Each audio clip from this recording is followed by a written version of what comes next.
welcome back. We're here in a very similar setting we were last time, which is nice. Yeah, it feels like frequency is increased a little I know. bit here, right? Yeah, it feels good. Yeah. I like it. I don't know if I like you guys anymore. We're doing these so often. Well, time will tell. Well, yeah, you'll have to get used to it. Time will tell. No, this is great. Yeah, and again, thanks, Misha, for stepping in and being the gentleman that you are in the audiovisual world. No problem. I'm glad to be here. Well, we're glad to have you here.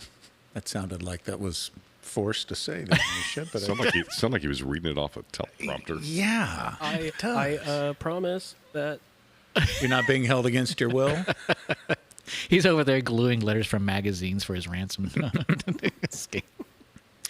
What are you drinking there, Matthew? I'm glad you asked, Jason. My friend Jamie handed this to me to try. This is from our future sponsors at Cornbread. We hope so. Yeah, Cornbread Hemp. And this is their line of beverages. This one happens to be Blueberry Breeze. Well, the name alone makes me want to drink it. Right? Grown in Kentucky. Also sounds like a stripper name. Yeah. Ladies and gentlemen, welcome to the stage. Blueberry Breeze. It feels good. But yeah, it's a beverage. And it's a seltzer. It is quite refreshing and delicious. And it has the TH and the C in it. Has all three letters in it. Yep. I'm sort of hooked on these. I'm drinking the salted watermelon, and I just like it because A, it's a seltzer. B, you can have a couple of these and be totally functional in about 4 hours. And What about the span between? Yeah, what happens between 1 and 4? you're just relaxing. Okay. Doing a podcast. It's podcast juice. Exactly. Podcast juice. It says here 1 can beginner, relaxed and calm. Oh. 2 cans intermediate, happy and social. 3 cans experienced, and your pants are coming off. Does it say that? No, it doesn't. I misread it. It says blissful and euphoric. But the pants off was kind of implied. Yeah, that's 4. That's how you get to We'll see. euphoric. Can 1, we'll see. Stand by. That's 4 cans. Yeah. That's 4 cans. You never go full cans. Exactly. Everybody knows you don't go full cans. So how have you guys been? In 2 weeks, it's been great. I know. It's been a while since we talked about conspiracies. Any crazy conspiracies we should cover?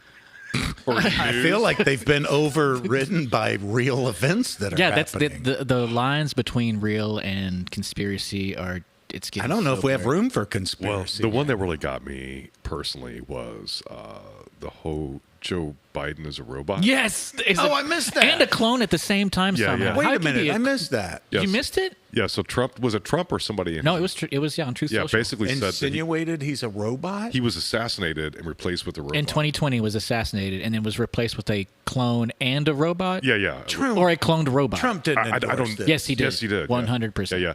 And I'm sitting here going, okay, wait a second. First of all, if I was We're gonna- better at robots than that. I know. First of I know. all. If I was going to go through all the trouble of like assassinating somebody and then making a robot version of them, I'm I'd gonna at least do have better. them walk better. You know what I'm saying? I mean, Everything. yeah, yeah. Come on. We're Yeah. better at robots than It's that. like, why is that robot sniffing that kid's hair again? I mean, Going back for that uncomfortable hug. I know.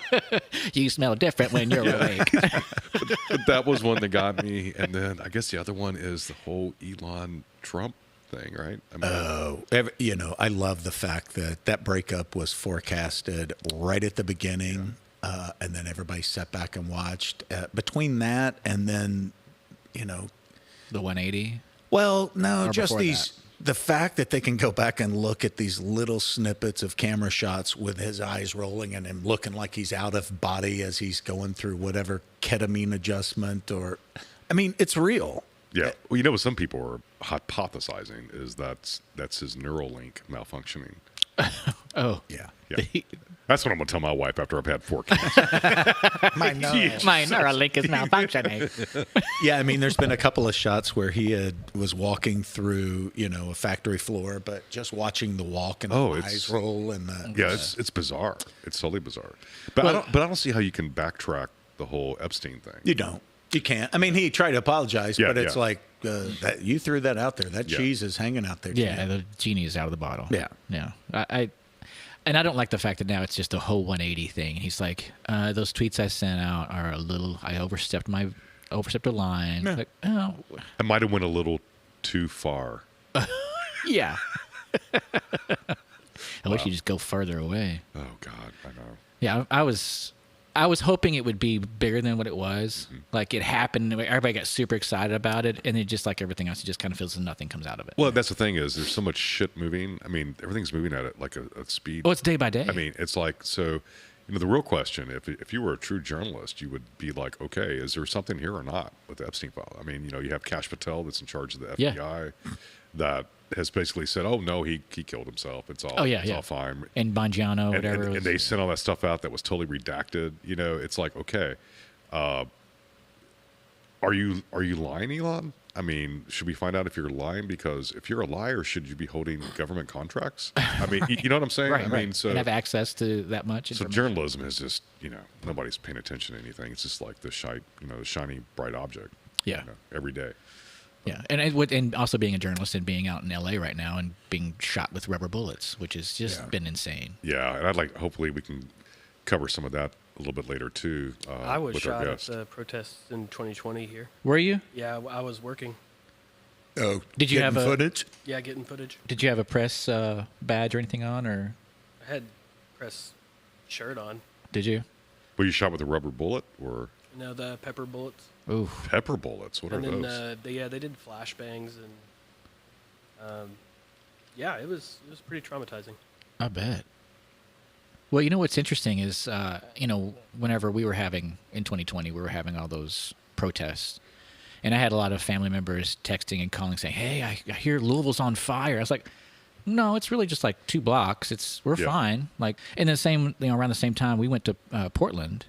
And I was like, I'm going to Portland. I was like, are you sure you want to go out there? Like, the whole city's on fire. And it's No, like, it's not. it's all the same. Like, on one hand, you do want to support media and like journalism and all that, but there is this sensationalism. Yeah, the hyperbole of it all. And it makes it seem like the entire city is on fire when it's not. It's really localized. Well, what's crazy is, during the protest here in Louisville, and that's what Jason's referring to, the protest for Breonna Taylor and all of that in Louisville. I guess it was 2020. Yeah. I had saw a documentary not too long ago, and I forget the name of it. But the Proud Boys were actually here. Were they really? The Proud Boys during that time were actually here on rooftops with weapons, waiting for Stuff to pop off. stuff to happen, and they were working with the police department, Really? or some parts of the police Yeah. department. They weren't like saying you can't do that. Let's put Sure. it that way. And Wow. once I found that out, that's really scary. It's terrifying. That is just like adding fuel to the fire, right? And, Almost quite literally. Yeah. Well, and I think it's important to keep things in perspective, similar to 2020 in Louisville.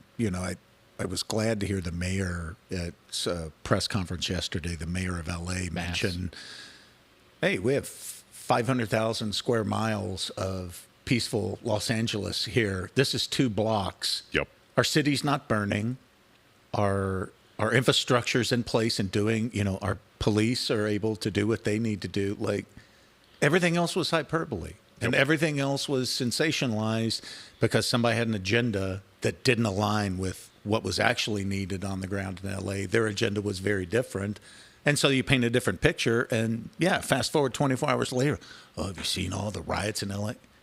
This is not, that's not what's happening. Yeah. So it's interesting to have that perspective that we saw something so similar here in Louisville 5 years ago. And then to see that, it's just this tiny little area and it's not out of control like everybody says it is. No, our country's had protest. I mean, that's part of our historical DNA. That's part why of the we were country. established as a protest. Yeah, that's how we were born, Yeah. was protesting the king. I mean, this is in our DNA. Yeah. So don't all of a sudden turn it into something that it's not. I A few bad actors do not rebrand the movement. I highly recommend you guys. I'm not a huge Gavin Newsom. He is. Yeah. Whatever. Yeah. But if you look at the raw news conference last night, Oh, yeah. the whole thing it's amazing. Yeah. Oh, it's great. He basically just laid everything down. He's like, I am in control of the troops now, and the court has ordered that. We don't need a constitutional crisis, and I just thought he handled it really well. Yeah. Well, he used democracy. Yeah. He used the rules. Yep. Like, and that's the thing that everybody's been saying, like, well, they're breaking the rules. Like, no, No, they're not. what he did is following the rules of the Constitution and what's Exactly. been in place for years. So I applaud him for that. It was great. I do too, and I think Yeah. he did a great job. Yeah. You know, He did what laying it out. He did what politicians are hired to do. Yep. Is to follow the rule of law. And plus, be a representative Of the people. Of the people. Yeah. And that's why I A love, voice for the people. Yeah. That's why I love our governor so much. Absolutely. But speaking of LA, Yes. maybe we can get some, interesting comments from our next guest. But I'm really proud to introduce a really good friend of mine from LA, an awesome visual effects artist. I basically came to Video Bread because he was hired away. So I was sort of like not really his replacement, but that's why I'm here at Video Bread, because he took another job at the time. But here is Wayne Shepard, an amazing visual effects artist, a good friend. He's in Louisville for a few months visiting his family. You can do that now remotely. But Wayne, welcome to the show. Thanks, Jamie. Thanks. Welcome for to having the me. show, Wayne. Nice to meet you. Nice to meet you. Yeah. I'm sorry you're going to have to sit and listen to Yeah, apologies three in other advance. knuckleheads. Apologies in advance. So how weird is it you're here in Louisville and all this stuff is happening in LA? Right We've extracted you from L.A. Yeah, you're welcome. It's some people have said, "Are you glad to be away from there?" And yes and no. Yeah. It's I would like to be there in support. And like you said, it's a very small area of downtown LA. This is happening in, and the rest of the city is fine. Yeah. Yeah, it was funny whenever I was watching footage of it, the aerial footage. It's right down there by the Yeah. convention center. It's like, oh yeah, I walk those streets all the time. I know that exactly where it is, and I felt completely safe. See where my route would be to walk over to the convention center in the morning, get ready for show, and Yeah, exactly. So like, But one of my favorite memes I saw in the last couple of days was actually a picture of Philadelphia after the Eagles won. oh yeah, And people were saying, the caption was something about, look how bad it is in LA. And it's like, whoops, nope, sorry, that's Philadelphia after the but Eagles. LA marked celebrating. out. Yeah. They're celebrating. Yeah. Or even UK. Yeah, And unfortunately, Yeah. I don't know if you were talking about Newsom. I've never been a huge fan of his, Yep. but I am now. Yeah, same here. I mean, when I watched Isn't that when I funny watched, how that can turn? Yeah. when I When watched you- that yeah. live, when I watched that live news conference last night, I was like, dude, this guy is really leading and really making an impact. This is like historical. Well, do you think it's not so much that? Well, maybe it is that what he's saying is great and everything like that, but just looking at the contrast Yeah. of other current leadership. not Yeah, some naming any sensible certain name. normalcy in the midst of chaos. Yeah. And I think that's what elevates people. It's like when you can really then see what the potential is of what could be or what we currently have Yeah. as compared to what we also could have as a leadership. So I think that's possibly like making everything like I never thought that I would agree with Rand Paul. Same. And I'm Yeah. like, well, crap. Yeah, I agree with you, dude. I'm like, oh, I mean, for the longest time, I've sort of fantasized being his neighbor. getting punched by him. But you're right. A broken clock is twice right. Yeah, Twice exactly. a day, Yeah. so. But did you hear that the appeals court has now halted that Yeah. Oh, have they Yes. halted Yeah. it? until the 16th? Yeah. Oh, jeez. So So Trump it just still leaves has them in control. murky water. Yep. Yeah. Yeah, it's crazy. I mean, I don't know what's going to happen on that front.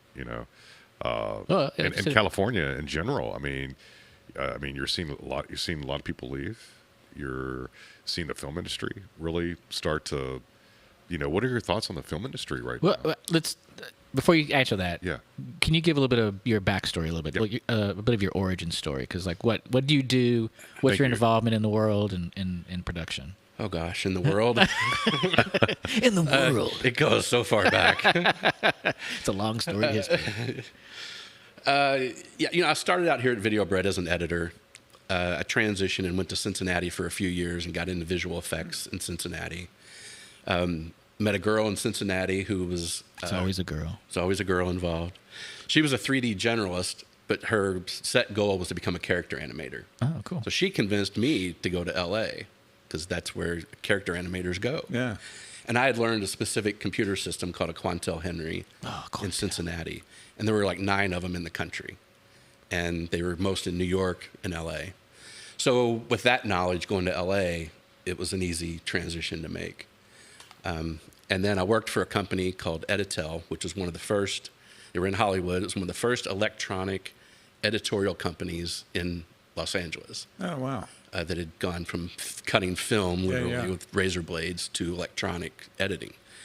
And I worked there for a few years, again on the Quantel Henry still. And then the writing was kind of on the wall that they were owned by a parent company that owned about 8 different Editels. Not 8, maybe 4 or 5.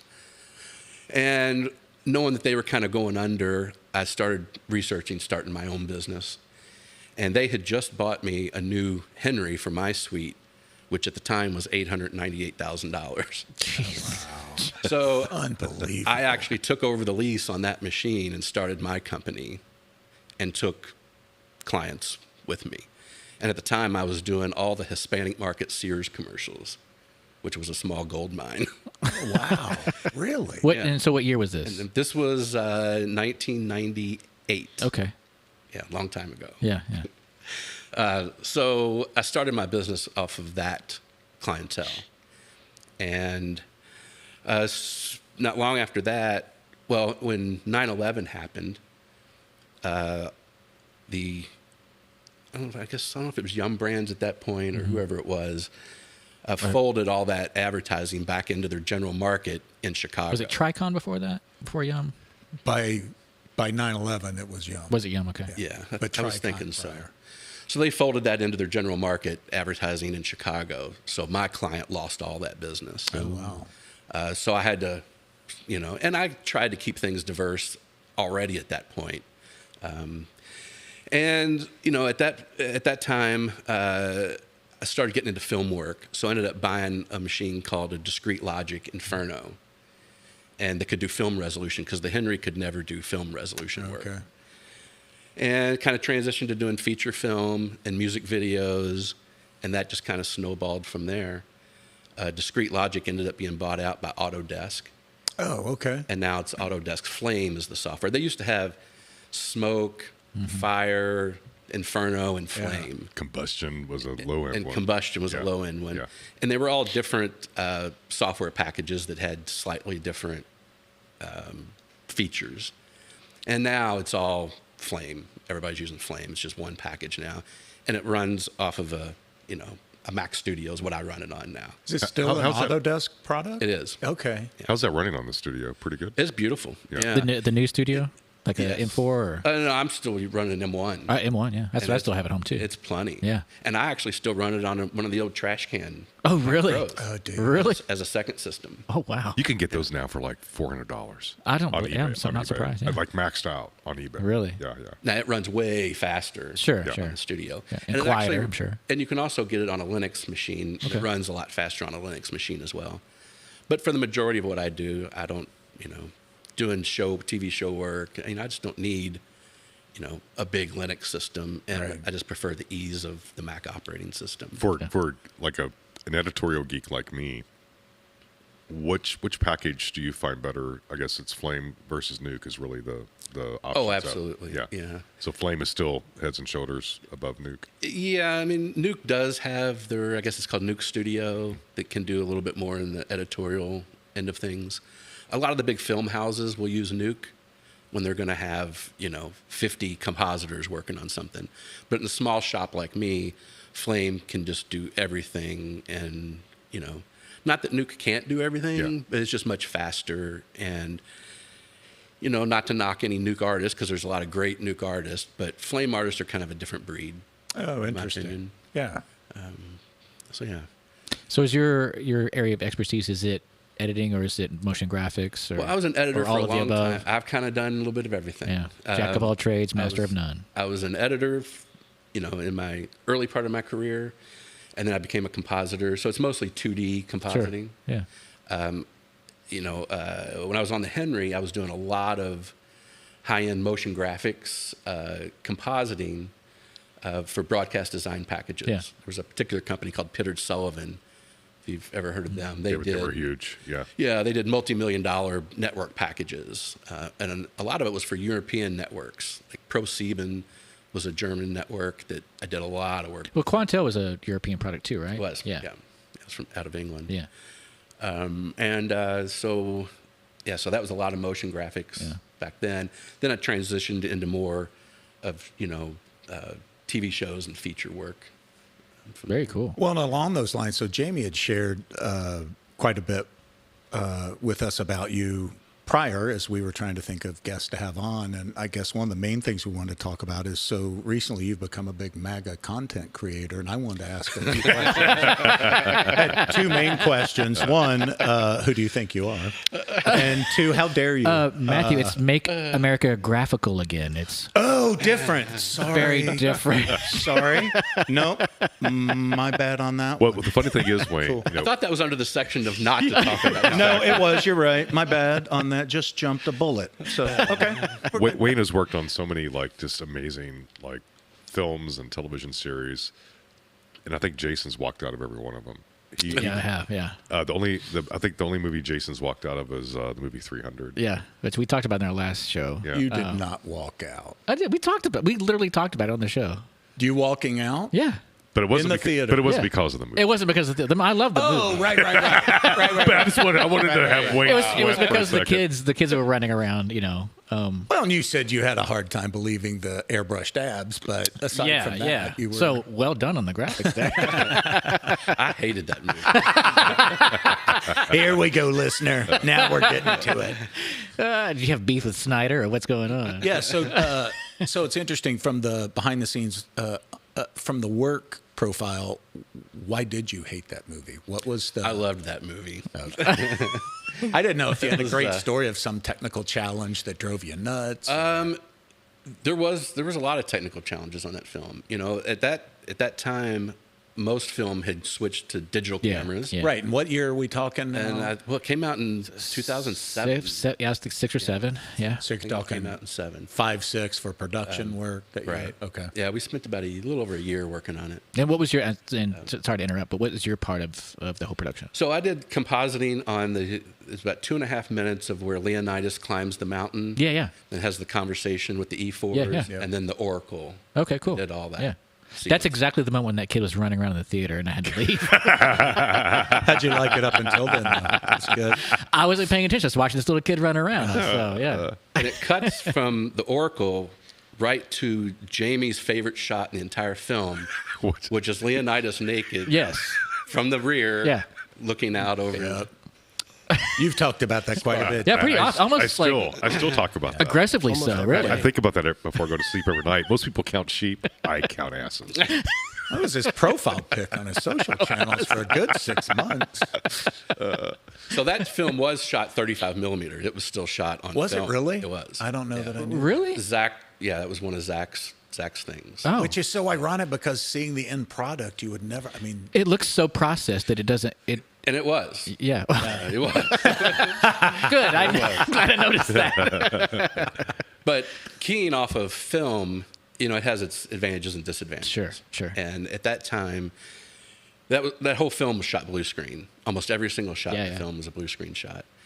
And blue can be challenging, especially if it's underexposed. And so you have to deal with grain. And back then, we didn't have the kind of grain tools that we have now. God, I mean, grain I would love reduction. to recomp every shot I did in that film today. Yeah. Well, it looked. It was a beautiful film. I thought it was a beautiful film. I was very pleased with that. So kudos. And that look, the crushed look they Yeah. gave it, we went about 50% with it, and then they did the last 50% of the crush in the DI suite. Okay. well, and talk about Crush for the listener at home who For the has Lisas. no clue. For the yeah, Lisas for listening. Lisa. So Talk about that. the crushed descriptive. look was, high contrast, really deep, blacks in the film, and just kind of that high contrast look. Yeah. And that can be, challenging to get there too. And specifically when Leonidas is climbing the mountain, we were putting in all the smoke on top of it.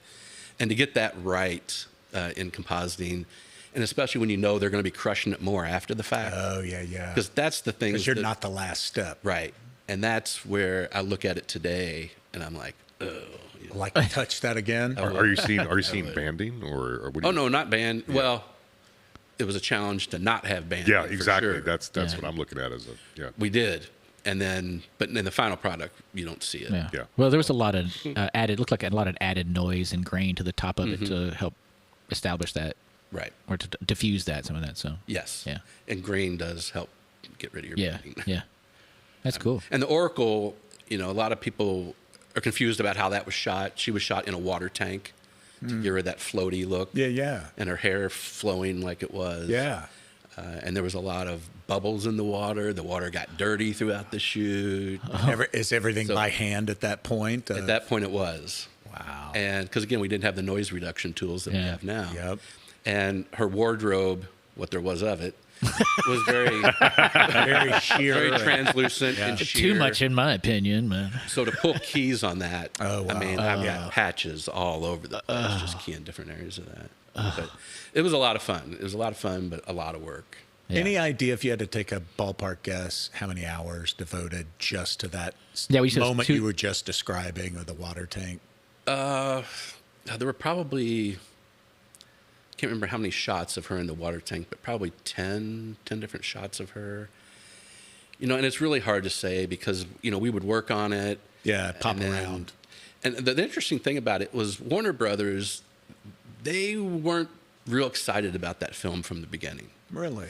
And as it developed, they got more and more excited. And they would bring us to screenings to keep us excited about it. Oh, interesting. And to keep us working on it. And once they saw what they had, it was like, this is a bit groundbreaking at the time. Yeah, for sure. And they kept everybody excited about it. So it's really hard to Smart. say how much time because When you say they kept everybody excited about it, did they just bring in lines of Coke? Or no. You're showing some dailies, Jamie. okay. We had our own. Dailies. That's excessive. We had our own. No, it was just by inviting us to screenings. That's and cool. Getting all the different. There was about 8 different companies working on it at the time, and we almost got one of the whole battle scenes, but at that time was when Canada was really pushing their tax incentives. Oh, for their And you film. had to do a certain percentage of your film in Canada to get the full percentage. So they couldn't give us a battle scene or it would have killed their tax incentives. Oh, interesting. Oh, wow. So that's why, we had a limited amount that we could do in LA. Interesting. And there was a few other companies in LA that were working on it as well. But when they would have these screenings, they would kind of bring all the companies together. So Which you is get smart, though, because everybody's working in that isolation and they're not seeing the end result as it's compositing, right? Right. And that's where it really comes down to the visual effects supervisor, who was Chris Watts, who I'd worked with in the past, and he's the one that brought us in on it.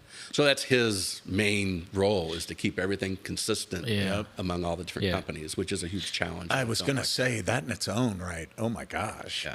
Yeah, when you look at the credits of the films these days, you see yeah. all the different, visual effects The companies houses, that are working on that. I mean, you unbelievable. have to sort of have that approach, right? I mean, What a beautiful do you think that's still a collaboration. practice now, or do you think people are just using like Frame.io or intermediates to look at things? Oh, no, it's totally Frame.io, Yeah. and nobody sees anybody anymore. Yeah, that's sad. You're lucky if you get invited to a cast and crew screening when it's done. Yeah.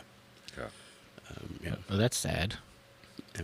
Ooh, boo. I mean, because now, everybody's all over the place. They're in Yeah, India, yeah. Which is they're in great. Korea, Which is they're in great. Singapore, Canada, Louisville, Kentucky. Louisville, Kentucky.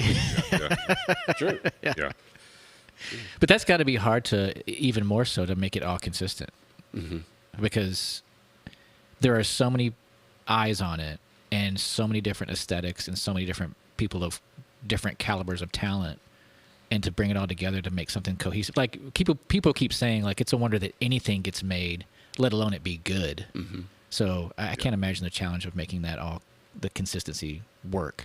And each house will have their internal visual effects supervisor Yeah. that's kind of hopefully helping keep everything consistent internally, and then it goes on to the studio from there. That's amazing. You have any, just wild random question, do you have any examples of something that while you were working on it, you were just like, this is a dog turd, and then were amazed and surprised at something completely different that shocked you once it was out there in the world?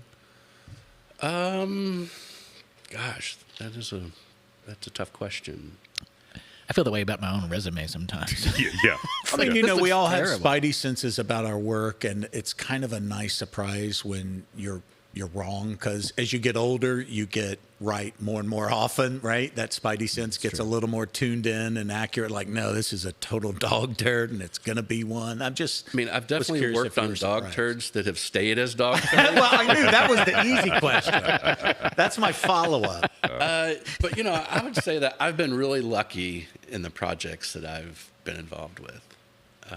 Is that just pure luck, or is that you having, like Matthew said, your spidey sense saying yes to the right projects? Or both. Having a discerning Both. taste about what projects are out I there. mean, at this point, you know, you don't turn anything down. True, true. And I got over the thought of, I'm only going to work on, You're an these kind of artist. projects. Yeah. It's like, Art house. I don't care anymore. I've been doing it too long. These are beneath me. Yeah. Funny, those checks cash just the same. Absolutely. Yeah. Every time. Well, talk about it. If you've not been pleasantly surprised because your spidey sense wasn't, you know, as accurate as you wanted it to be, then let's go straight to the follow-up. What's the most notorious dog turd that you've helped create? Put That out you there can in the world? say, or that we'll cut out later if you need. There was, Yeah. We'll beep it out. There was a film. There was a company, we'll call it a studio, Air quotes. that did remakes of real popular films. Okay, I like where we're headed. And Why? there was a film called, well, because of their marketing, they would use. So there was a film called War of the Worlds. Yes. Yeah. There was. I did one called H.G. Wells' War of the Worlds. These are Redbox famous movies. Gotcha. And it still shows up occasionally on the Sci-Fi Channel, maybe. Is this the one that's got wow. another Louisville native in it? No. That's not the one he was in, is it? No, he's the one that's in the one that was Who's that? TC. Yeah. Yeah. Oh, yeah. Gotcha. No. May Popper, He- yeah. So it was just on like 2 days ago, and I'm Yeah, scrolling yeah. through channels on it. No, that's probably when it was released. Yeah. I'm not sure. Tom Cruise. Oh, yeah, no, that was the big film. Yeah. This was the little Knot. brother, This was The the Knot. the knockoff. the distant cousin. And there were two, the lead actor was John Schroeder. Oh, Schroeder. Or no, Oh, Silver Spoons boy? no. Wait, I might be getting the name wrong now. you talking Dukes of Hazzard or Silver Spoons? Dukes of Hazzard. Yeah, Oh, Schneider. wow. Yeah, Schneider. Wow. Yeah. But then Either way, we're good though. I'm still, we're marching forward Still here. works. the funniest character was Nick Nolte's son was in it. Oh, I love I that. forget his name. Yeah, Wow. nice. Mr. Nolte. But it was, it literally made me blind.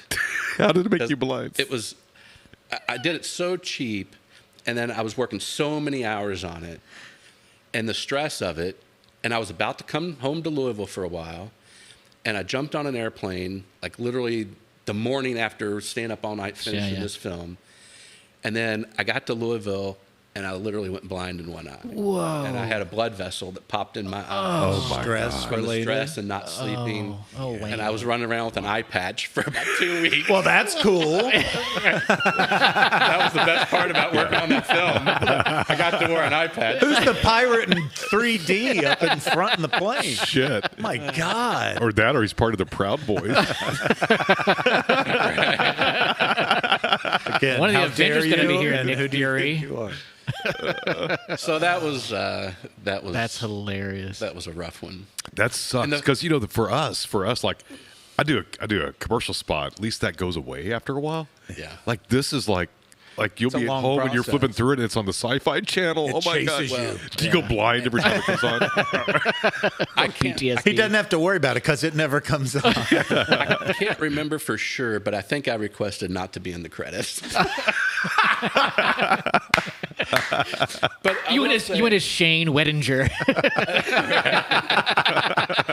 Jamie Penn. No.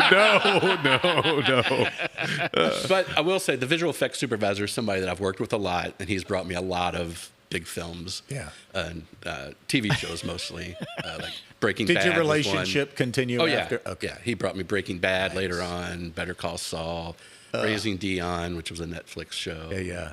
And I'd worked with him back when I first got to LA on Poltergeist: The Legacy, which was Oh yeah, Oh, yeah, I nice. remember that. and then a few other shows. So talk. So he brought you to the party on Breaking Bad and Better Call Saul. Mm-hmm. How was the experience on both of those productions? Breaking Bad was actually one that I did a shot in like episode 1 or 2, knew nothing about the show. And it was a shot where they had, and I can't remember who the characters were at the time, but somebody had killed somebody and they put the head on the turtle. Oh yeah, yeah. Turtle walking through. Oh yeah. And the soldiers are going up to see what this And it is blows about, up. And it blows Yeah, up. yeah. Yep. Yeah. So they were all they were all rigged with wires to pull them. Yeah, sure. So it was a bunch of wire removal and Nice. fix some continuity stuff in that shot. Oh, that's super. And that was one that I was like, I have no idea what this show is. What the hell is this about? Head on a Turtle? I know. Yeah. And then It's like nursery rhymes gone bad. It's like, oh, the hair Yeah. and the turtle's gone dark.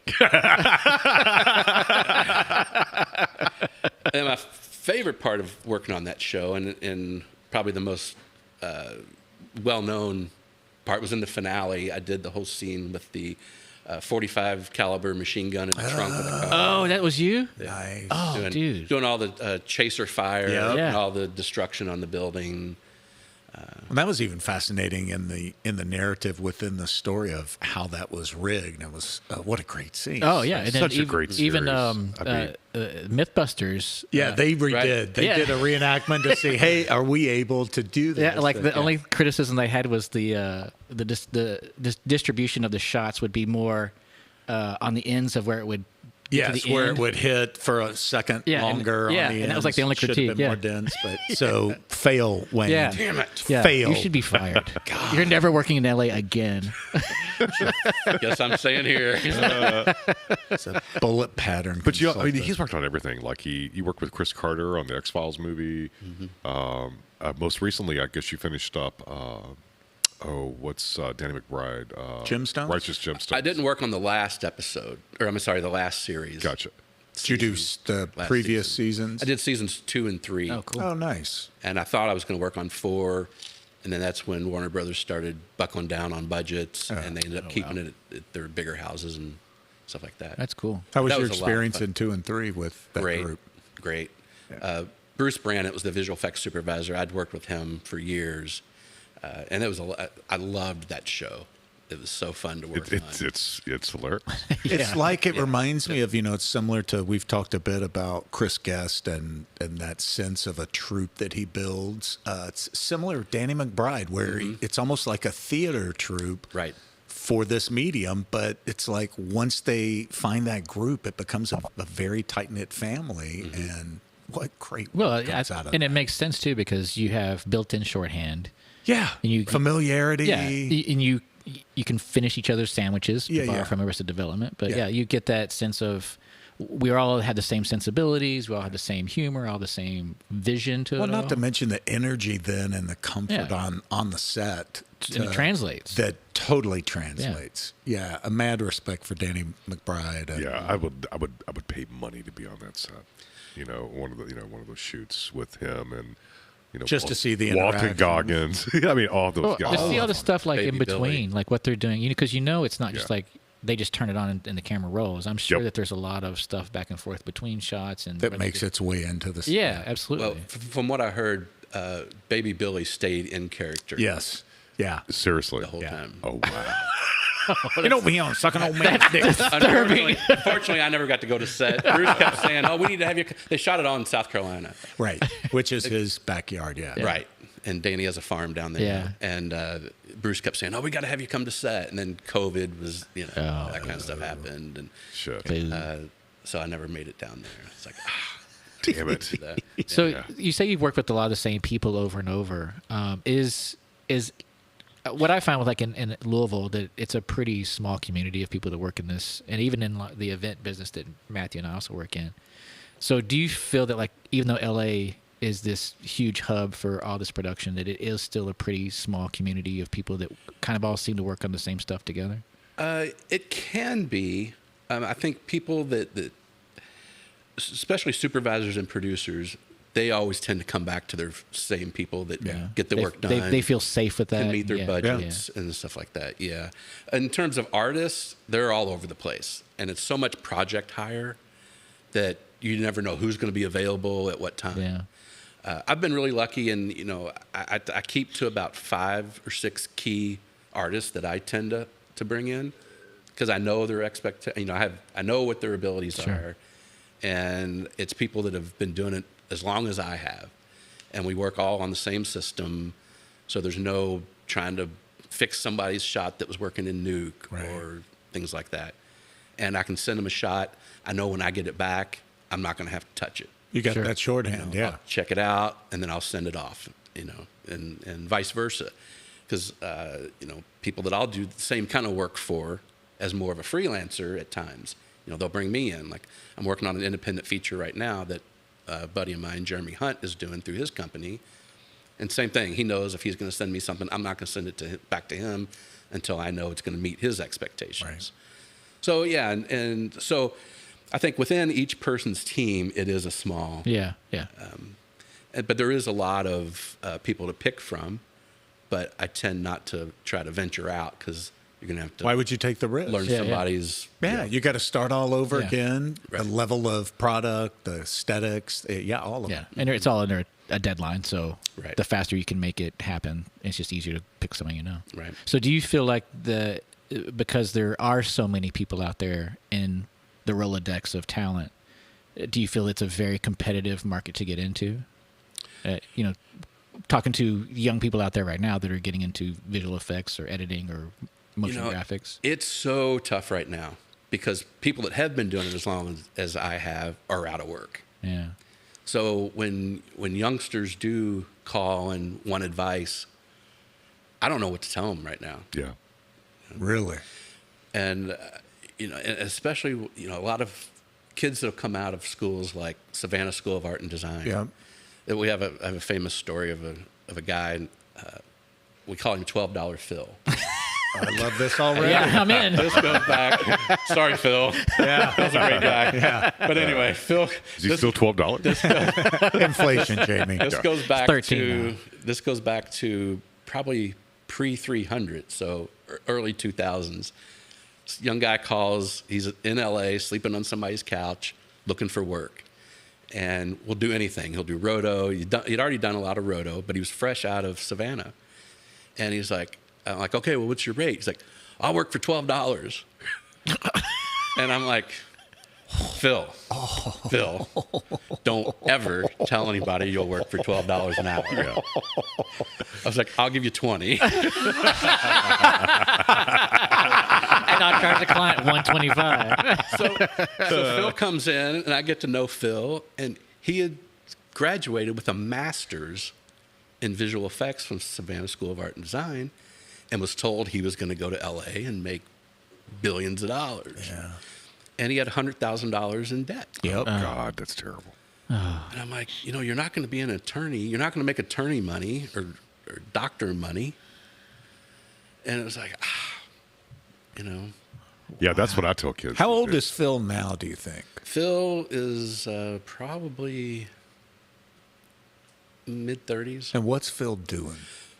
Is he staying busy? Well, no, Phil, I'm not sure. I haven't talked to him in probably a year or so, but Phil had gone to Portland to work for a company called Leica that does a lot of the stop motion films. And he bought a house up there, and he had moved on from, he worked with me for on and off for a couple of years. All at $20 an hour. Saving that $20 an hour. I'll probably bump him up to 22. Yeah. Still owes $89,000. Yeah. Phil worked hard. Direction. Phil and I we went to McDonald's on Thanksgiving one year. Oh, wow. We were working. Yeah. And it was when we were doing The Tourist, Pitt and Angelina Jolie movie. Yeah. So Phil and I spent Thanksgiving together at McDonald's. Oh, jeez. And I loved Phil. Phil's a great guy. But he went to Oregon, worked at Leica for a while, and then he went down to Weta, down in New Zealand, and spent several years bouncing between Australia and New Zealand. And that's what a lot of the folks would do down there. Yeah. They'd go from Weta, then go over to Australia. There were a couple companies, I forget who all was in Australia, and they would just kind of bounce between those two countries.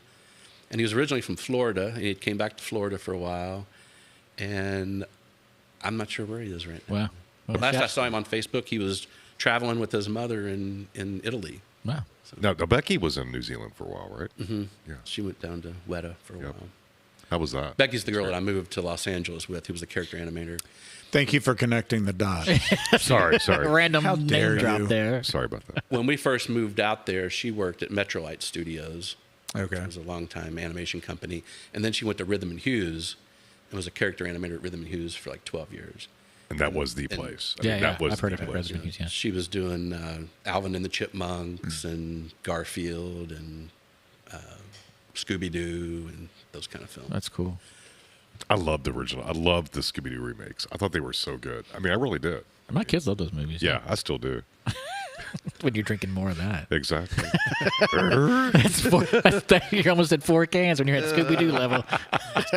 There goes the pants. Hey, Scoob, it's time for a Scooby snack. I regret not going down to New Zealand when she was there. Oh, yeah. That's what one of the reasons why I was sort of asking, because I hear that's great an experience. I mean, it's just The roughest part was getting Amazon delivered. To New Zealand. Because it actually, I think it would go to Australia first, and then Live there for a while. One flight a week would come over to New Oh, Zealand wow. or something like that. that's nuts. So, yeah. No, she loved it down there. It was beautiful. Yeah. So are you, you were talking about, and we all as editors and motion graphics folks, we do all of the late nights, too many of them.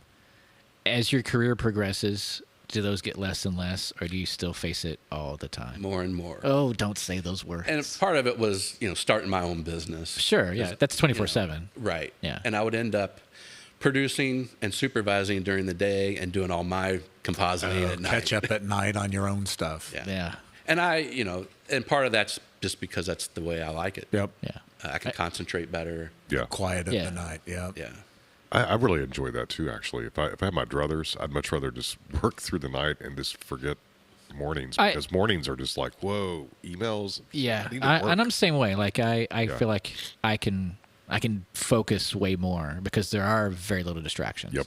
I think there's something to be said for that circadian rhythm that allows, I think that creativity just naturally starts more to be in the flow and later. Yeah, because you're a little bit looser. Yeah. Yeah, Like, almost like you're in an open state mentally. Yeah, and I don't know what it is, if it's the engine has to run, in your brain for X number of hours before it sort of finds that flow state, but I don't know of anybody that would love to pour a fresh cup of coffee and jump right in Yeah. at 8 a.m. Like, And I that's think not in your happening. case, it's sort of like, during the day where you're doing your supervision, it's like you're still thinking in your head how to approach that shot Oh, yeah. later Right. that day. So at that point, you sort of have troubleshooted all that stuff in your head to. You are 100%. Like Yeah. I mean- I'm sure all of you guys, because we're all creative, is that you're always working in your mind. Yep. 100%. Like you're. I get so much work done when I cut the fucking grass. Yeah, I know absolutely. that sounds terrible. No, but I think of so many ideas when I'm not doing something that's in front of a computer. Yep. Like so, all my ideas come from just driving, sitting. I know there has to be a term for this, and I've certainly read about it before, but that state of the thought behind, the forefront thought, that's where the work happens. So it's Yeah. like while you're doing something else, there's something to that about allowing the brain just to, hey, no pressure, you're not even really supposed to be on this, but you solve that problem. But I think, that process. yeah, and I don't know what that name or term is too, but what I feel is that going through the day and just being receptive, Mindful and receptive. yeah, to everything. Yeah. Like you're just taking in data. Yep. And all that data gets processed in the back of my mind as possible solutions for something, or a funny take on something that can influence how something gets cut, or how you use a graphic, or how to push pixels in any way. So yeah, it's just weird state of being open all the time. Well, and you had a good point, though, because while his brain during the day is on that admin function of managing, producing, it is also filling in information absolutely. that then plays into that night when you're editing of little callbacks that you're doing, even if you're not conscious of it. Right? Deadlines help too. That's true. Deadlines are the ultimate motivator. Exactly. Yeah. I don't like that. No, none of us Yeah. do. Yeah. I can't tell you how many times I'll be, I would go out to Joshua Tree a lot to do photography, or Oh, I'd be at the nice. beach, wow. hanging out. And I can't tell you how many times I'm like, man, I want to get back to my computer. And Because you had that thought. I had this thought, this Yeah. idea of, See? that would save me a lot of time. think or one it'd be feeds a the cool other. way to do it. And to me, it's almost like an addiction. Yep. Oh, it is. Yep. Yeah. Yeah. Oh, it's It's definitely an addiction. Yeah. I mean, the software, hardware, just how many different ways you can line a shot. I mean, it's an addiction. And what I tell people is, I'm never really finished with a project. I just have to eventually abandon it. Yeah. You know what I mean? Yeah. It's Da Vinci. Yeah. Completely. Yep. Which Yeah. I think comes from the beauty of all that. The one thing it has in common is it's because you have a real passion around it. Yeah. So that drives your work ethic, what you demand of yourself. I mean, that's across the board. Yep. That's the one consistent, I think, that good people have in common. Well, I made a post the other day after filling out your form of, the pre-podcast form that I realized that May was Also, we're my- going to need your deposit too, by the way. My agent didn't call you. No, I realized that May was my 40th year in the industry. Oh, for real? Because it was May of 1985 was when I graduated high school. I started at Video Bread a week after graduation. No kidding. Could you imagine? Where'd the you do date? high school at? Where were you? Trinity High School. My son just graduated. I was born Brotherhood. May 11th, 1985. Bite me. Well, thanks, Misha. Wait. You guys sort of look alike. Did just graduate high school. Not the most That was a fun responsible prom years. night. It was really funny. We had a big project going. This was okay. Here was a dog turd. Yeah, all right, here we go. We finally got there. we go. It was some commercials for Ask.com. What? What? Repeat that, please.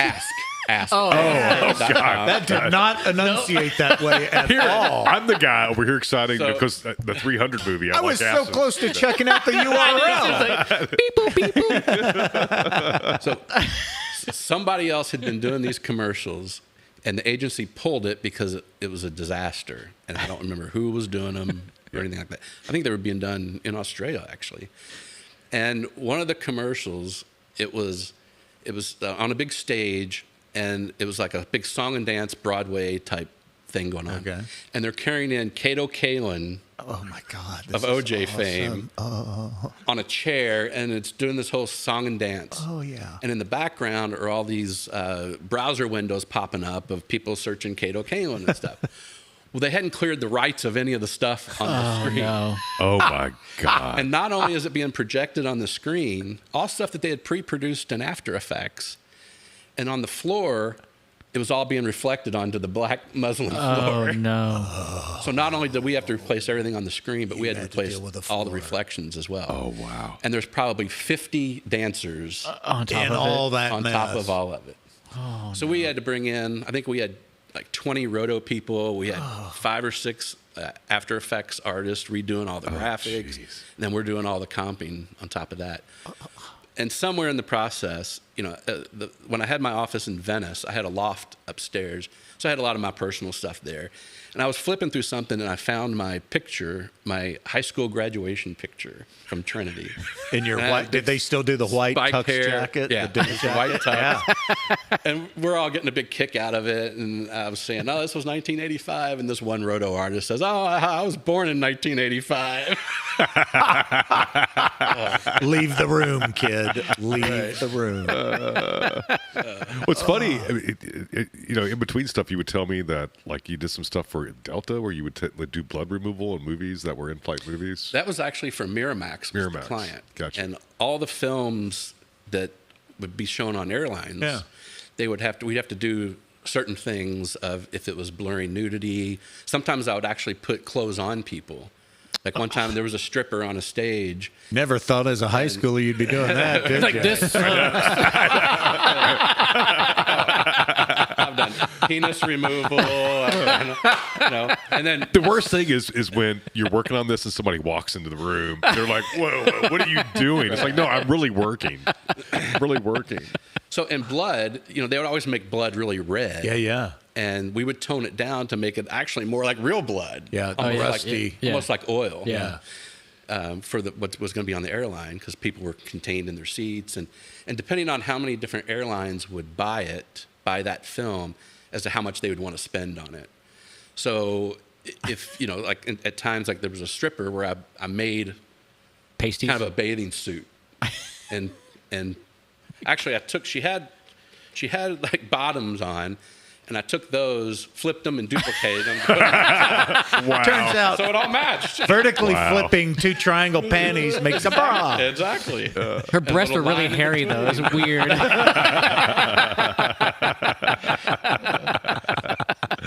But and other times we would just blur stuff, you know. Yeah. Well, I always wondered when it's been forever because now I just have my own device and I don't need their movie inventory. But it always pops up with this film has been formatted And modified for you. Yeah, and I'm like, is that just ratio? I hope it's just ratio. But now it sounds like No- you're no taking titties. out Titty, Yep. tiggle bitties are gone, and Peepees are gone. no peepees.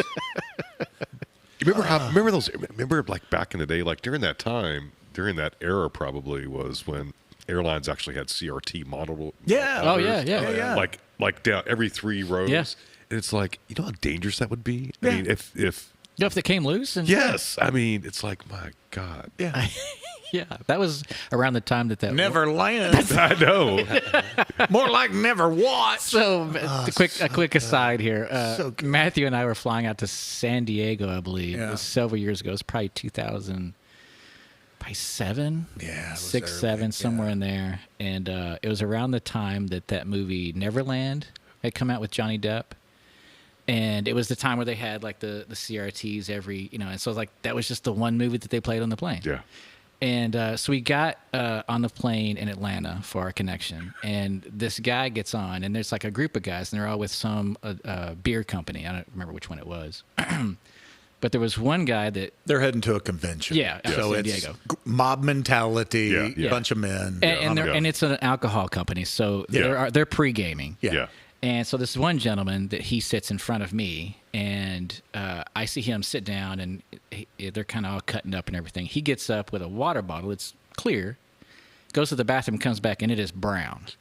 What? So he has traded out the water for bourbon or something. It's about 10 a.m. Oh, yeah. gotcha. Okay. I thought he.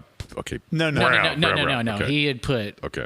Bourbon, whatever whiskey Yeah, in it. yeah. So he sits down, and his buddies are across the row from him, and he goes, "Hey, Herb!" And this guy's name is the Herb. It's not Herb. It's the Herb. The Herb. It's like, we ain't got out of Decatur yet. We ain't heard a woo-hoo out of you. And we're taking off from here. Woo-hoo! It's going to be a long flight. Oh, And wow. we're just taking off. Yeah. Oh my God. So as the flight progresses, he's drinking more. The flight attendants are walking by, and he's pretending to grab them as they walk by. And the movie Neverland is playing, and he's like, "What the hell is this movie called?" They're like, "It's Neverland, the Herb." It's like, "Neverland? They should call this Never Watch. This has got to be the worst movie I've ever seen." Then halfway through the movie, there's a scene where I can't remember the woman that's in it. She's like on her deathbed or something. She's like laying there, and her blouse is coming open. And he's like, "Oh, here we go."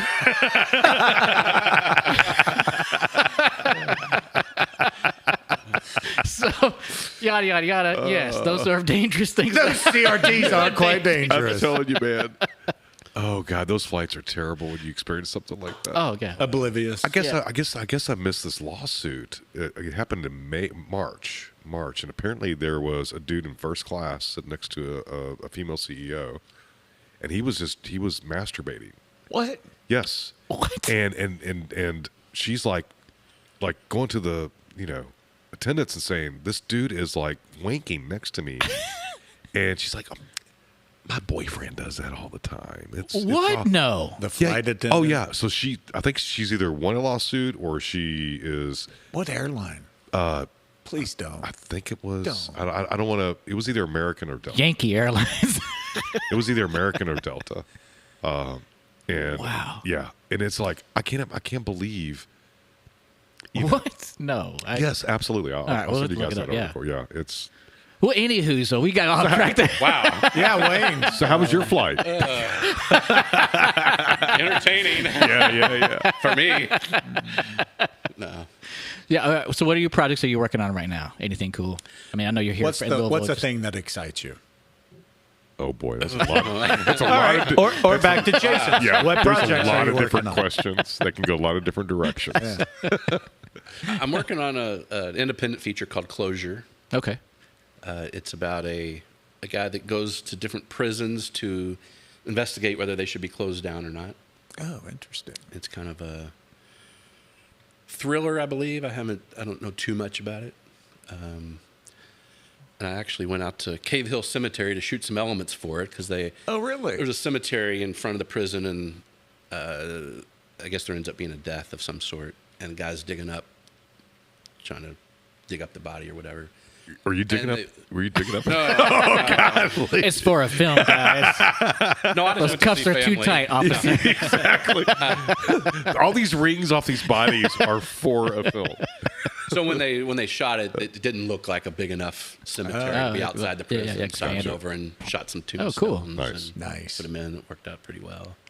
And see, Wayne also, you love shooting still photography as well. I love some of the derby stuff that you've done. I've actually got a print of, what derby was that? Was that 2015?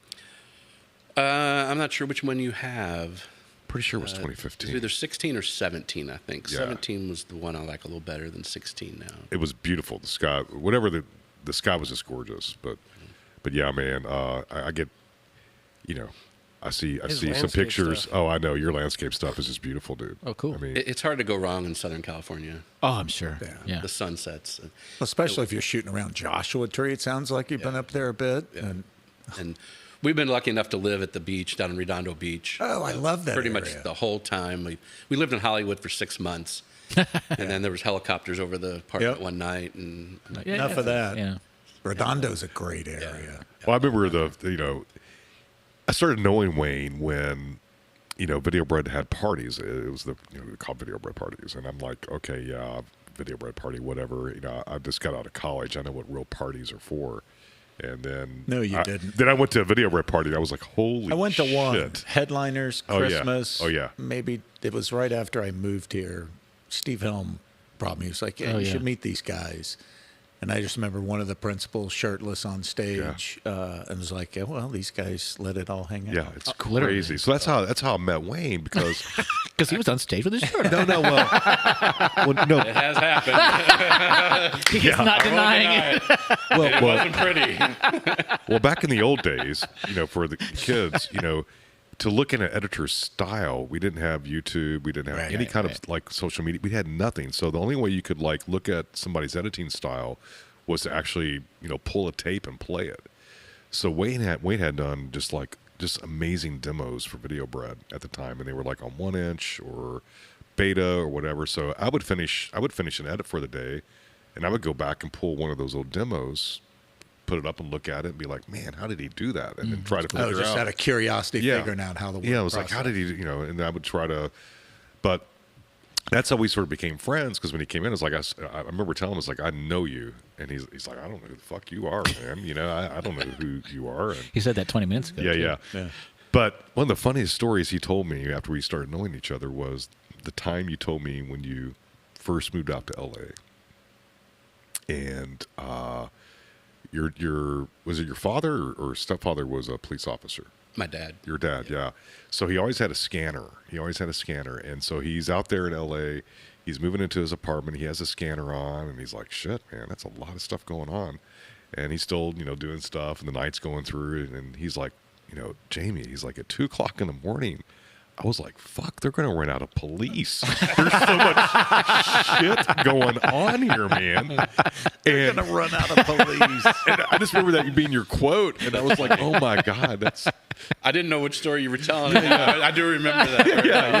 Yeah. Well, he was getting a little nervous there for a second. Yeah. It's like just moving out to LA and you're like, damn, they're going to run out of police, bro. What are your thoughts on the LA situation right now? It's rough. It's blown way out of proportion. I think it's manufactured chaos, unfortunately, That's a good phrase. Great phrase. and totally unnecessary. Sure. It would all be over by now. I don't think that the murderers and rapists are working in the farms. I don't think they're working at the car washes. One of the artists that I use a lot, she was telling me just a couple days ago, I called her, we were catching up, and a good friend of hers owns the car wash just right down the street in Culver City. She lives in Culver City, and he got completely raided and lost all of his employees. And these are people that are, paying in They're Social paying Security in, and will never and collect Social Security. That's Yeah. exactly right. Yep. They're paying So- in and not taking a dime. Right. So I think, that's one of the reasons why Social Security is probably still as fat as it is. Yeah. Yeah. If it's fat, who knows? Yeah, I'm yeah. worried about it. Oh, I am too. I mean, it's. Last I'm I heard not was- counting on it. No, I don't last think it's going heard to be there was for us. 2030 and change insolvent. Yeah. But yeah, to your point, that doesn't make it in the news. What makes it in the news, and if somebody doesn't do any due diligence to look beyond the headline, is no, there's so much fraud, and illegal immigrants are taking benefits, and they're on Medicare, and this, that, and the other. And Yeah.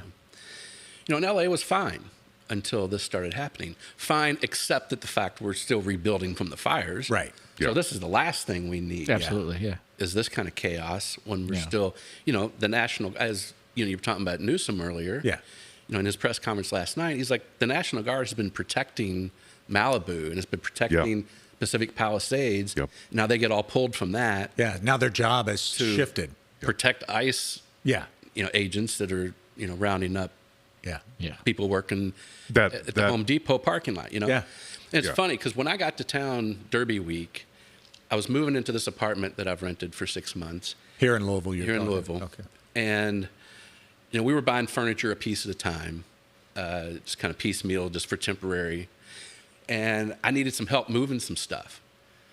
And I thought, I'll just go out to Home Depot, pick up a couple of guys to help me carry some stuff upstairs. Not here, you won't. Exactly. See, it and I even- didn't know that was a thing. Yeah. I went to 2 different Home Depots. I went to Lowe's. You could just call me next time. Better not say that. On the record. So, I had stuff in the back of my car for a week because I couldn't get any help to carry it up the steps. Yeah.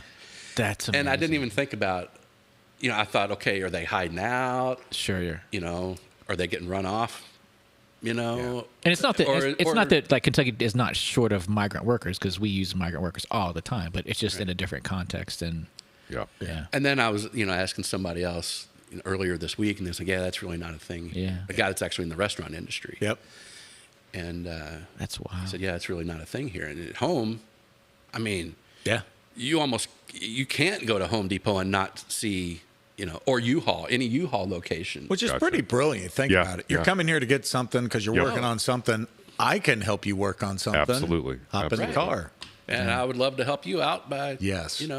giving you a couple hours of work. Yep. Yeah. At $12 an hour. No, And his name was Phil.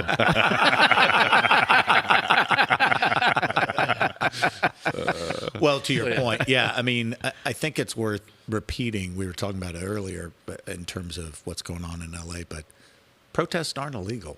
That's part of the DNA of our country. Yeah. If there's a few bad actors, they get dealt with, but the protest being just painted with this broad brush of things are out of hand, there's protest. Good. I'm glad there is. And I think everybody agrees that if somebody's here illegally and they're a Breaking the criminal, law. they should be out of here, Yeah. right? Yeah. But when you have ICE agents wearing full mask coverings, you can't see who these people are. You don't even know. I mean, Sometimes unmarked, yeah. they're not even showing identification, and all that stuff. It's like it's sort of scary. I mean, anybody could do that, and The other part of it without too due is- process. Yeah, that was exactly what I was going to say. And it's like you got to have due process. because the Constitution doesn't say all citizens Exactly. are allowed due process. All people. Exactly. These are human beings. Absolutely. And that's at the bottom line. These are human beings. Charles Manson got due process. Yep. So Donald Trump got due process. How do you answer to this, yeah. Wayne? Wayne. with all your MAGA videos? Isn't it true you helped design the NFT coins for Donald Trump? Yes or no? Well, here to make we're getting close to the end here, but just to kind of lighten everything up, we do all this stuff for a living. We work hours in front of a computer. We make content. We do all this stuff. What do you do? And you've kind of touched on it with photography. What do you do to unwind and not be in front of a computer? What's your or What's do you your watch? purge? What's How do you you do you go to purge? TV and watch something? Do you go to Joshua Tree and I'll just just look. keep scanning for Well- shit you didn't work on. Like, God, Please damn don't be. it. Please don't be War of the Worlds. Please don't be War of the Worlds. Please don't be War of the Worlds. Here's the thing: is I've been to visit Wayne. Last time I was out in L.A. Where Are you answering for him? Is well, that hold what's on. I'm happening just gonna right say now? this guy. When you wake up, you go to his living room and you look out the window, and there's the Pacific Ocean. Oh, I mean, it's beautiful. I mean, how do you and- cope with that? I'm I sorry. mean, It is I beautiful. don't see how you can just be here and be content, because that is such a view and it's so inspiring. I mean, but that's He's here for family. yeah. Yeah. I and know. here for you, Jamie. But I'm sure. And honestly, I have more friends here in Louisville than I do out there. Sure. When I moved out there, my career was already going, and I was kind of out of the party Yeah. time of my life. Yeah. So, I devoted my time to my career. Yeah. And I still love what I do, and that's and part of when I was talking earlier about filling out your form and realized it was my 40th year, I posted it on Facebook that, I just realized it's my 40th year. And the amazing thing is I still love what I do. That's awesome. And and that is my enjoyment. Yeah. yeah. As sad as that is. No, it's not. Yeah. No, because not a lot of people can say that about their careers. What do you attribute that to? What makes you love it? Like, what makes you get up and It's turn the computer on? what I find enjoyment out of with this part of the industry is it's a combination of creativity and technical Yep. ability. I was a computer nerd, and I got my job at Video Bread. It was going to be a summer job, and they had a Commodore VIC-20 that was running their accounting software. And my first assignment was to straighten it out. 'Cause I was a computer nerd. And Yada yada yada. I made $150,000 that year. But see, the real reason. I'm going to LA, bitches. I made $3.37 an hour. Yep. I still have my first pay stub from Video Bread in I 1985. love Wow. 337. Actually, I think it was Take that, $3.36. Phil. $12. Wow. $12 Phil. Yeah. See that. So it's the That's combination of the creativity and the technical aspects. I've always been a technical person, Yeah. and very analytical in a sense. You're definitely a left know. and right brain kind of guy. Yeah. Yeah. And so I really love the challenge of, and compositing isn't the most creative part of the industry. I get more creative release out of editing than I do compositing, but it's the combination of the creativity and the technical aspect. The process of it. And every shot's different. Yeah. Every shot has a different challenge. it's a puzzle. Right. Yeah. It's a puzzle, and I think probably for you is the best thing when somebody sees your shot is they don't know what you did with it. That's Right, exactly. and that's one of the things Yeah. I was going to say earlier. It's, Take a I'm great not pride doing in that. I'm not doing spaceships and monsters. I'm doing production fixes. I'm doing everything's very natural stuff, and that's Yep. what I really enjoy doing. And from a business standpoint, I think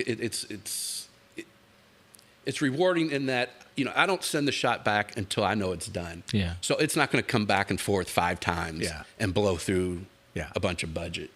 It's like I'm not going to send it until I know it's done.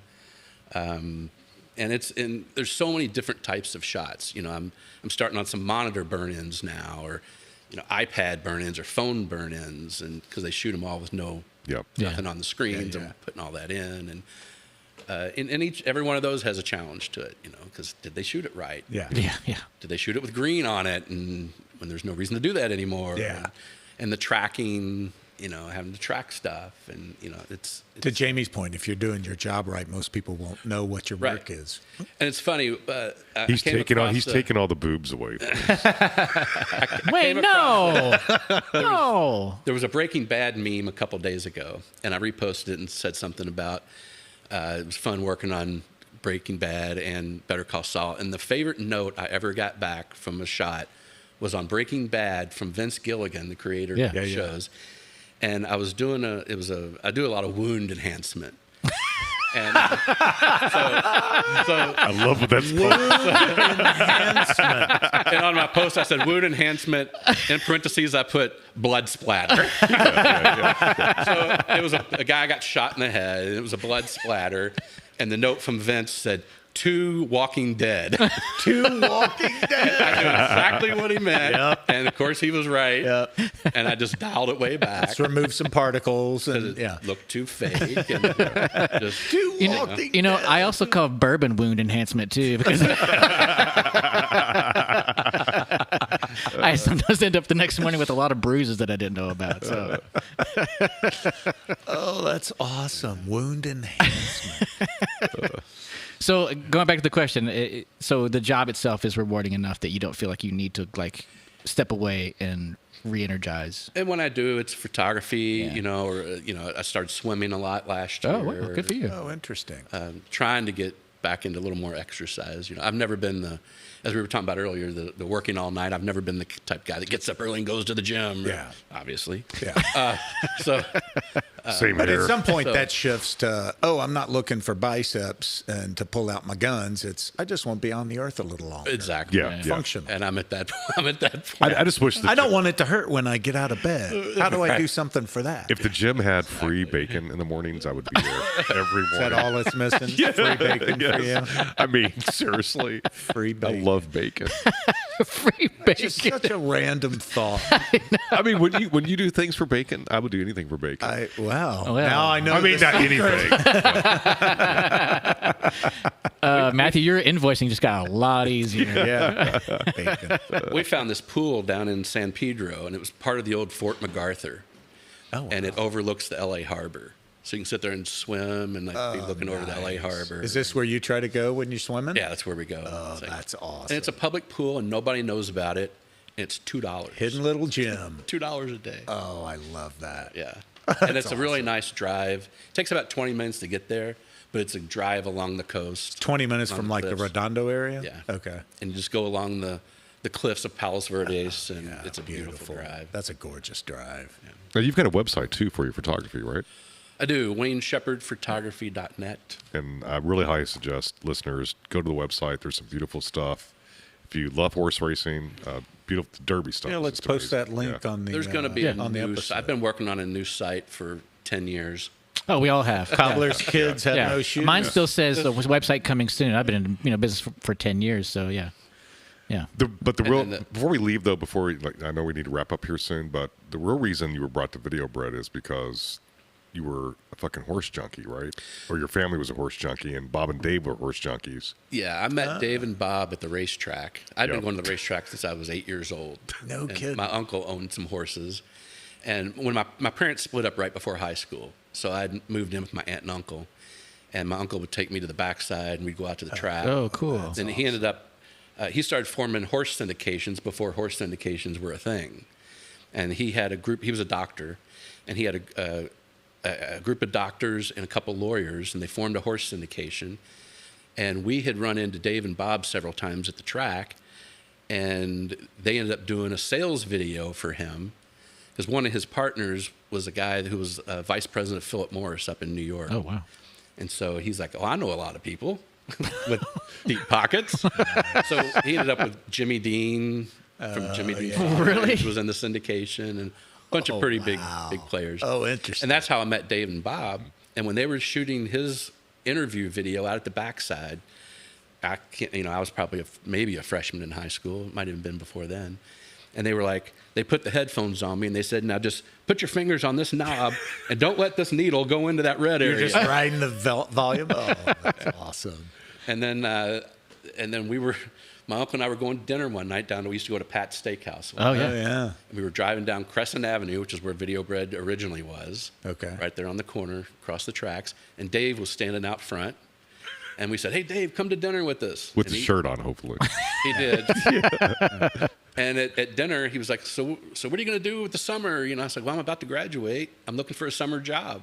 This is how you connected. And Yeah. that's how I came in. And when I came in for my interview, I was wearing my blue blazer and my blue button-down shirt and Kelly green pants. At the end of the interview, they said, you have the job, but you can never wear those pants again. Deal. Don't ever want to see those pants You're again. hired. That's how it all started. Yeah. Oh, that's awesome. And I hear stories from the 80s here. Oh, we could It's do a just- whole show on Yeah, yeah. video. we'll do a part 2. Yeah. He's here all summer, so we'll do a part 2. Well, let me ask you before we do wrap this up. Is there? I guess my question would be if there was anything you would love to see either for the first time or more of in the industry as a finished product. Like, what's the industry desperately in need of right now? And if you were in charge and had your finger on the button, like, what would you change, add, improve, get rid of? AI. Get rid of AI. Get rid of it. Really? I mean, it's a mixed bag. I have very mixed feelings about AI, and I've been talking a lot about it to a lot we all of people. have. Yeah. In the last couple of weeks, I've been having a lot of meetings with old friends here in Louisville. Well, and in your industry, are you talking specifically about content generated by AI, not Content AI-assisted tools? I love the tools. Okay. But Jamie and I were briefly talking about it earlier today. You're talking about the generation of Because you saw what Marvel sued Midjourney. Marvel has sued Midjourney because they have found that they had scraped a bunch of pirated content that was just floating around of all like the Marvel movies and stuff, and so that's been fed into their model. Oh, wow. All their characters. I mean, they listed off, Superman. I mean, tons of the characters. Yeah. Really? So now it's becoming an IP issue. And they actually have been sending them cease and desist, and they won't. Ignored it. And actually, it's getting better, so it's generating better stuff. Oh, wow. And so we'll see where that goes. But I love the tools, and I'm using more of the tools I'm using are more machine learning type tools. Yeah. Yep. But now there's starting to be more AI models built into them. Mm-hmm. But we can't use, at least from the studio standpoint, I can't use anything that's not local. So I can't upload anything to use an AI model just for the whole copyright issue. Yeah. Because you don't own that at that Right. point. Once you get it back, Yeah. it's an IP. Right. Yeah. So he'll run a lot of things locally. Like right now, you're running a great like matting utility. Yeah, I'm using a roto tool that runs locally. It's using it has about 3 different models built into it, so it can, and you can kind of set it on auto, so it'll pick what's best for the shot that you're doing. I had a line of people waiting to get on a bus, and I needed to remove something that was behind the guys that were walking, and there was about 8 or 10 guys that walked past what I needed to remove, and that would have taken days. Yeah. Or I would have sent it to India, Right. which I hate doing, Yep. but you just can't Deadline's a deadline. not do that Yeah. because it's just, it's $1 a frame instead of $12 a frame. Yeah. Phil. He's in India now. Yeah. I know. Bounced around. $1 Phil. So I love, an AI tool that's gonna, Right. keep me from having to send it overseas. Sure, yeah. That's a And- productivity tool. I mean, that helps productivity, Yeah. just speed Right. of process. Right. Yeah. And there's no creativity involved in it. It's just, it's the computer doing it all. Is there any chance, I'm just listening to you talk and thinking ahead, is there any pipe dreams chance of 5, 10, 15 years from now, all of us would be sitting here and referencing AI and it's changed now to the most generic, parody of itself in terms of content generated by AI? Is there any chance that society and our timeline can bend towards that arc? I can't wait. Which is opposite of the fear we currently have. Well, that- I can't wait to the day when people say this video was handcrafted by Jason Barnett. Yeah. I think it'll come to that point where the real people that have skills. There'll be a stamp on Yeah, human-generated yeah, content. absolutely. I would love to think that this is going to take care of itself and just become fodder for, adolescents or Right.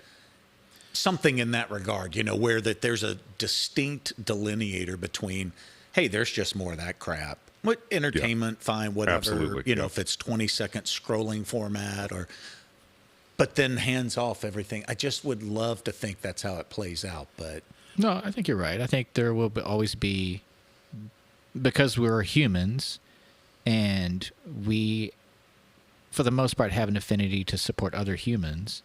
And when you see AI, you know that it's just, I think there's no human touch to it. Yeah, and I think specifically, like, if another human didn't care enough to be involved to make it, why do I care enough to watch it? Yeah. Right. I don't and I guess care. you guys saw that news story. It was either yesterday or the day before that Chat GPT got beat in chess by an human? Atari 2600 game. Oh, really? The Atari 2600 version of chess was put up against Chat GPT, and it lost. Really? To programming technology that was done in 1977. Wow. So there's still things that Yeah. AI doesn't know, But right? one of the things I was wanting to bring up earlier, and I know we're kind of getting off topic here, but Timbaland, who's the music producer, widely known in R&B and hip hop, started his own company that's has signed their first AI musician.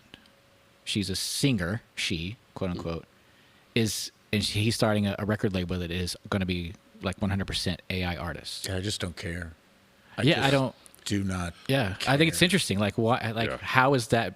How can you monetize that? And it's like Suno is a big part of it. Like, that's who Yeah, the artist yeah, comes through is through yeah. Suno.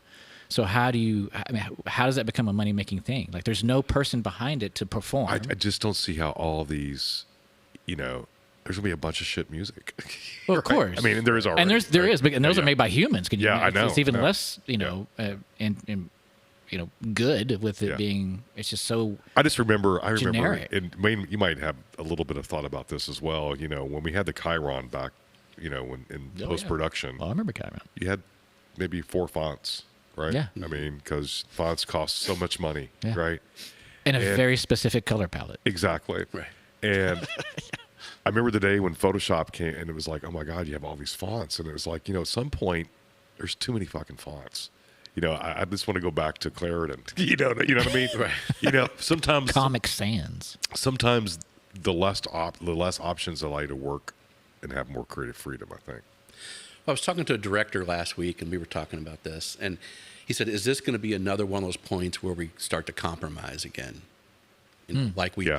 did with going from film to digital, and like we've done with different compressions, Or like Yeah. or like practical to And- CGI or right? And are we going to say, well, that's good enough, For convenience. you know? Yeah. And it's great for previs or it's great for R&D. Yep. But for the final product, and is it? It's giving you a final product. If it's going to give me elements that I can then fix all the shadows and fix the motion blur and fix everything, maybe. Do you think But- some of those composites that we could generate with AI would hold up to your War of the Words? War of the Worlds? it's HG World of the World. Sorry, Get it right, Jamie. Sorry. Sorry. I couldn't get it out without laughing, man, because I don't want TC. I'm going to to have to come here watch and that. Hey, the compositing was great. Acting, Yeah. not so much. I can only do so much, people. No, that was a long time ago, so I can't say the compositing was great if you watch it now. It was good enough. For a blind guy. For a pirate editor. For a guy with an eye patch. The Nick Fury of editing. Well, I think we've reached the end here. Wayne, this was fantastic. I mean, it was like great conversation. Really Thanks for appreciate having it. me. Yeah. I Thank really you, dude. enjoyed Yeah. it. And isn't he like a brother from another mother? Yeah. He really is. Yeah. It was cool to be able to like actually talk shop with us like an actual professional. Yeah. Like a real one. not like us hacks.